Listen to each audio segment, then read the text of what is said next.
Assalamu alaikum everyone. My name is Khalid Khan and you are watching a video of Learn English with Khalid Khan. Well listeners, topic 2, present simple, get as a changing in states. And the title sentence is I get worried when I don't have money. मैं परेशान हो जाता हूँ जब मेरे पास पैसे नहीं होते हैं. जैसे ये शख्स बैठा हुआ बेचारा परेशान, इसके पास यकीनन पैसे नहीं होंगे. What do you think about that? Well, हम देखते हैं पहले जनरल इंट्रोडक्शन प्रेजेंट सिंपल का. तो प्रेजेंट सिंपल का जनरल इंट्रोडक्शन मैं पहली वीडियो में आपको ब्रीफली एक्सप्लेन कर चुका हूँ, तो आई डोंट थिंक मुझे दोबारा एक्सप्लेन करना चाहिए. तो अगर आप पढ़ना चाहें तो पढ़ सकते हैं दोबारा रिव्यू के लिए, वैसे मैंने एक्सप्लेन कर दिया है. ठीक है. इसी तरह वर्ब्स की जो हमने वेरिएशन सीखी हैं, 4 फेसेस हैं जो be, get, have and do, उसमें से अब हम जो आज सीख रहे हैं वो है state verb get as a changing in states. पहली वीडियो हमने be verb is am are सीखा था और यकीनन इसके बाद हम हैव, हैज़ या हैव, हैज़, गोट सीखेंगे. उसके बाद डू, डज यानी कि एक्शंस की वेरिएशंस को सीखेंगे. इस तरह हम 4 वेरिएशंस के ज़रिए हम प्रेजेंट सिंपल का टॉपिक जो है मुकम्मल कर लेंगे इंशाल्लाह. अब देखते हैं जो सेकंड वेरिएशन है उसका तारुफ क्या है. State verb get, which is the second variation of present simple, as we know that our state conditions are changed from time to time. जैसा कि हमें पता है कि हमारी जो हालत होती है वो वक्तन फवक्तन चेंज होती रहती है. हालत क्या होती है मैं आपको अभी बताता हूँ. For example, sometimes we get sad, annoyed, angry और टायर्ड. जैसे कि कभी कभार हम गमज़दा हो जाते हैं, कभी कभार हम नाराज़ हो जाते हैं, या कभी कभार हम गुस्से में आ जाते हैं, या कभी कभार हम थक जाते हैं. ये जो सारी चीज़ें हैं ये हमारी स्टेट है, हमारी कंडीशन है कि हमारी कंडीशन क्या किस वक्त कैसी होती है. ठीक है. अक्सर आपने सुना होगा कि भाई आज मेरा मूड ख़राब है. वो मूड क्या होता है? एक्चुअली कंडीशन होती है. क्लियर. तो in contrast sometimes we get happy, कभी कभार हम खुश भी हो जाते हैं, एक्साइटेड भी होते हैं, वगैरह वगैरह. तो इन सब को आज हम सीख रहे हैं कि किस तरह इनका बयान करते हैं हम. ठीक है. Talk about The changes in state, we use get verb. Get verb को हम इस्तेमाल करते हैं जो कि जाहिर करता है कि स्टेट में चेंज आई है. जैसे कि मैं कहूँ मैं परेशान हूँ, आई एम वरीड. ठीक है. मैं परेशान हूँ, ये मैं अभी मुस्तकिल मेरी चीज़ है. अगर मैं कहूँ I get worried when I don't have money, मैं परेशान हो जाता हूँ. That is we are going to learn today. Okay. चलिए आगे बढ़ते हैं और देखते हैं. अच्छा, ये किस किस्म के जुमले होंगे तो इनकी मिसाल देखते हैं और देखते हैं कि ये जुमले किस तरह बनेंगे और ये एक्चुअली हैं किस किस्म के जुमले.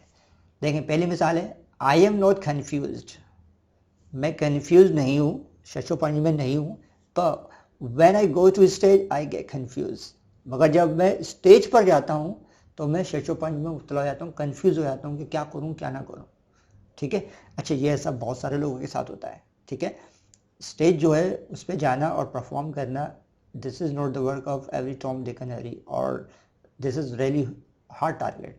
Well anyway, Ali gets strep throat. Ali के गले ख़राब हो जाते हैं, यानी कि हर वक्त ख़राब नहीं है, अली के गले ख़राब हो जाते हैं. When he drinks cold water, जब वो ठंडा पानी पीता है उसके गले ख़राब हो जाते हैं. देखें, अब इस चीज़ को समझिएगा. पहले हमने जो सीखा था वो इज एम आर के साथ सीखी थी कंडीशन. अब हम सीख रहे हैं गेट के साथ, यानी कि अब हम जो जाहिर करना चाह रहे हैं कि हमारी कंडीशन चेंज हो जाती है. ठीक है. इसकी तीसरी मिसाल है you usually get tired when you come from office. आप अमूमन थक जाते हैं जब आप ऑफिस से आते हैं. ये जुमला अक्सर हमने ड्रामों में सुना है. अक्सर जो बीवियाँ होती हैं अपने शोहर से कहती हैं आप तो हमेशा जब भी आते हैं ऑफिस से थक जाते हैं. ऐसे ही होता है ना. चला खैर. इसके बाद की जो मिसाल है वो है does she often get emotional over little things. क्या वो छोटी छोटी बातों पर इमोशनल हो जाती है, जज्बाती हो जाती है. अब देखें, जज्बाती हो जाना भी कोई मुस्तकिल एक कंडीशन नहीं है. कभी हम जज्बाती हो जाते हैं तो कभी नॉर्मल भी होते हैं, खुश भी होते हैं. ठीक है.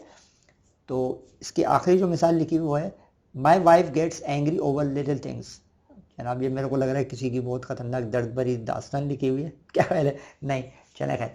मेरी बीवी गुस्से में आ जाती है छोटी छोटी बातों पे. अब देखें भाई, ये मामला बड़ा संगीन लग रहा है मुझे. भले एनीवे, आगे बढ़ते हैं और देखते हैं. अच्छा देखें, जो पहली बात हमने समझी थी पिछली वीडियो में वो ये थी कि सब्जेक्ट के एतबार से हमें ट्रीटमेंट करना पड़ता है। तो सब्जेक्ट कौन कौन से होते हैं? फर्स्ट पर्सन, सेकंड पर्सन और थर्ड पर्सन सिंगुलर। आपको याद तो है ना वैसे? हाँ, thanks.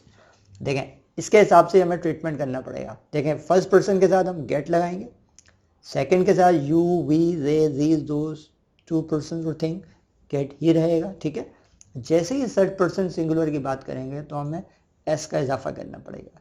He, she, it, this, that, one person और थिंग, हमें गेट्स एस लगाना पड़ेगा। ठीक है, अब देखते हैं इसकी मिसालें वगैरह देखते हैं, डोंट वरी। देखें, सेंटेंस का फार्मूला समझते हैं। मैंने सब्जेक्ट, गेट। अब जो हम मिसालें देख रहे हैं वो हैं फर्स्ट पर्सन और सेकंड पर्सन को कंबाइन कर लिया हमने, क्योंकि दोनों का ट्रीटमेंट सेम है। तो हमने क्या करा, इन दोनों को एक साथ सीख लेते हैं। ठीक है, प्लस एक्स्ट्रा वर्ड्स। अच्छा, फर्स्ट पर्सन और सेकंड पर्सन दोनों को मिलाएंगे तो क्या लिस्ट बनेगी? तो देखिएगा, I, you, we, they, these, those, two persons और थिंग। इनमें से कोई भी सब्जेक्ट आएगा तो हम गेट लगाएंगे। ठीक है, अफर्मेटिव क्या है? इसका पहला जुमला ए जाहिर कर रहा है अफर्मेटिव को। Do you remember that? Yes, thanks. देखें, यू ऑफन, ऑफन का मतलब होता है अक्सर बेशतर, और ऑफन की जो है दो प्रोनाउंसिएशन है, एक होते हैं ऑफ्टन या ऑफन। ठीक, और रिमूव भी कर सकते हैं और आप प्रोनाउंस भी कर सकते हैं। You often get angry over little things, आप अक्सर बेशतर छोटी छोटी बातों पे गुस्सा हो जाते हैं। तो नेगेटिव जब बनाएंगे हम तो यू जो सब्जेक्ट है जो हमने इसमें से सेलेक्ट किया है, उसके बाद ऑफन लिया, डू नॉट। अच्छा, ऑफन हटा भी सकते हैं, ज़रूरी नहीं है, ये तो एक एडवर्ब है जो हमने बताना है कि अक्सर बेशतर आप नाराज़ हो जाते हैं, गुस्सा हो जाते हैं। अगर हम चाहें तो ऑफन को हटा दें, जैसे मैं मिसाल के तौर पर हटाता हूँ, ज़रूरी नहीं है कि ये ऑफन आएगा ही आएगा। ठीक है, यू डू नॉट, अब देखा ना बन गया ना जुमला, यू डू नॉट, और डू नॉट की जो कॉन्ट्रैक्शन है वो है don't. You don't get angry over little things, आप छोटी छोटी बातों पे गुस्सा नहीं होते।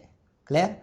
तो ऑफन लगाना है तो लगा दें, क्योंकि जुमले की हिसाब से मैंने लगाया हुआ, मैं तो एक आपको समझाने के लिए एक मिसाल दे रहा था। ठीक है, जब सवाल बनाएंगे तो हम डू जो के वर्ब के हेल्पिंग वर्ब के तौर पे हम इस्तेमाल कर रहे हैं, इसको पहले ले आएंगे। हमारा जो वर्ब है वो है गेट, तो जब सवाल बनाना होगा तो हमें गेट पहले नहीं लाएंगे, हम डू को पहले लाएंगे। ठीक है, do you often get angry, क्या आप अक्सर व बेशतर गुस्से में आ जाते हैं ओवर लिटिल थिंग्स, छोटी छोटी बातों पे।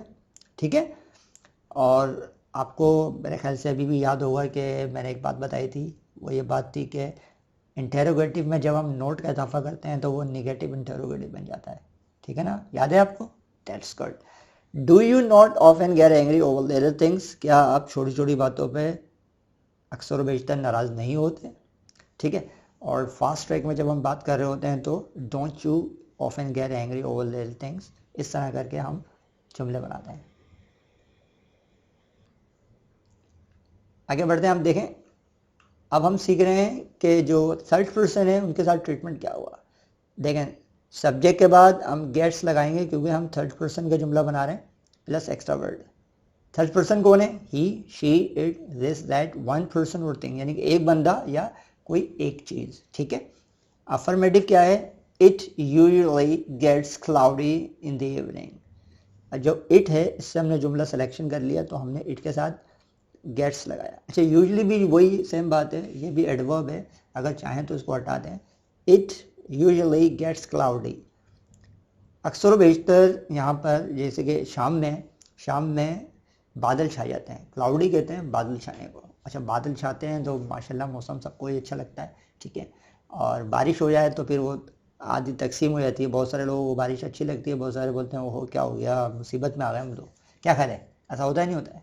पहले नहीं, मैं नेगेटिव जब बनाएंगे तो इट के साथ हम डज नॉट लगाएंगे, क्योंकि थर्ड पर्सन है तो हम डज नॉट लगाएंगे। अच्छा, फर्स्ट पर्सन और सेकंड पर्सन के साथ हमने डू नॉट लगाया था, तो अब हम लगा रहे हैं does not. It does not, does not की कॉन्ट्रैक्शन है doesn't. It doesn't usually gate cloudy in the morning. अब मॉर्निंग की बात हो रही है कि अक्सर यानी कि अमूमन सुबह में बादल नहीं छाते।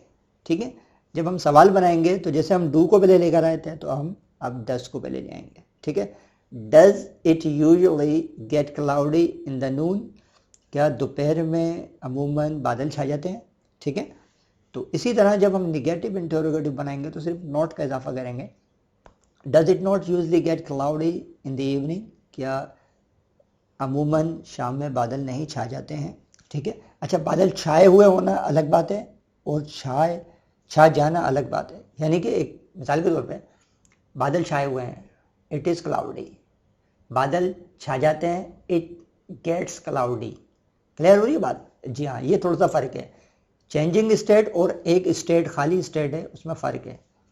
अच्छा जी, लास्ट जो बॉटम पे सेंटेंस लिखा हुआ है वो फास्ट ट्रैक में जब हम बोलते हैं तो वो है doesn't it usually gate cloudy in the evening, ठीक है। इसी तरह जुमले बनते रहेंगे इसके। अच्छा, एक चीज़ इसमें थोड़ी सी याद करने की होगी, वो ये है कि sometimes in English verb get observes the meaning of these verbs as an action verb। जो get है एक्चुअली मल्टीपल मीनिंग वर्ब है ये, और ये कुछ डिफरेंट जो वर्ब्स हैं उनकी मीनिंग को ऑब्जर्व भी कर लेता है, यानी कि उनके रिप्लेसमेंट में इस्तेमाल किया जाता है और बहुत कॉमन भी है, ठीक है। जैसे कि ये जो वर्ब्स हैं वो हैं अराइव, अराइव की मीनिंग को ऑब्जर्व कर लेगा, ठीक है। एंटर, कम, गो, बी, बाय, रीड, अंडरस्टैंड, ईट, ड्रिंक, कैच और वगैरह वगैरह। कुछ और भी हैं मगर ये बहुत ज़्यादा मोस्ट कॉमन है, तो मैंने आपसे शेयर करने की कोशिश करी कि इनको शेयर करना ज़रूरी आपसे, क्योंकि अक्सर इनका इस्तेमाल नज़र आया आपको तो फिर आप कंफ्यूज होंगे, यू विल गेट कन्फ्यूज, आप कंफ्यूज हो जाएंगे। वेल एनीवे, अच्छा इनका इस्तेमाल करके दिखाता हूँ आपको। देखें, मिसालें ये हैं, व्हेन डू यू गेट, यानी गेट का मतलब क्या मायने दे रहा है, अराइव या एंटर योर ऑफिस, आप अपने ऑफिस में कब पहुंचते हो, ठीक है। When do you gate, I get my office around 10 o'clock, कोई ऐसे जवाब दे सकता है कि मैं अपने ऑफिस में एंटर होता हूँ या पहुँचता हूँ 10 बजे, ठीक है। अच्छा, get here means come here, ठीक है। अब ये जो कम की मीनिंग है उसको ऑब्जर्व कर रहा है। अब इसके बाद की जो मिसाल है, गो इनटू द क्लासरूम या गेट इनटू द क्लासरूम। देखें, get into the classroom, classroom में दाखिल हो जाओ, ठीक है। इसके बाद जो मिसाल है, डोंट गेट कन्फ्यूज्ड, यानी कि कंफ्यूज मत हो, यानी कि अब ये बी जो है वर्ब उसको चेंज जो कर रहे हैं हम, उस वक्त की कंडीशन को जाहिर कर रहा है, ठीक है। Which newspaper do you get, buy या रीड, इन दोनों को ऑब्जर्व करेगा ये।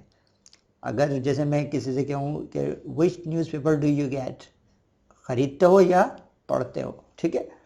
अखबार को वैसे खाया नहीं जाता, क्या ख्याल है? Well anyway, you never get me means तुम मुझे कभी भी नहीं समझते। मगर ये डायलॉग तो मुझे सुना सुना लग रहा है, फिल्मों में तो नहीं आता कहीं? हाँ, ड्रामों में आता है, कब तुम मुझे कभी नहीं समझते। Well anyway, what do you get eat in the breakfast, breakfast में क्या खाते हो, ठीक है। He does not get tea in the evening, get means drink को ऑब्जर्व कर रहा है, ठीक है। I usually get means catch W11 to get my home from office, अब दोबारा गेट आया, देखा, पहुंचने के लिए। क्लियर? तो इस तरह करके जुमले बनते हैं, तो ये भी बहुत अच्छी चीज़ है और उसको याद रखना अच्छी बात है। वेल लिसनर्स, आज का टॉपिक ख़त्म को पहुंचा, उम्मीद है आपको समझ में भी आया होगा और यकीनन अच्छा भी लगा होगा। मैंने पूरी कोशिश करी है इसको समझाने के लिए। मिलते हैं अगली वीडियो में, जब तक के लिए अपना बहुत सारा ख्याल रखिएगा। अल्लाह हाफिज़।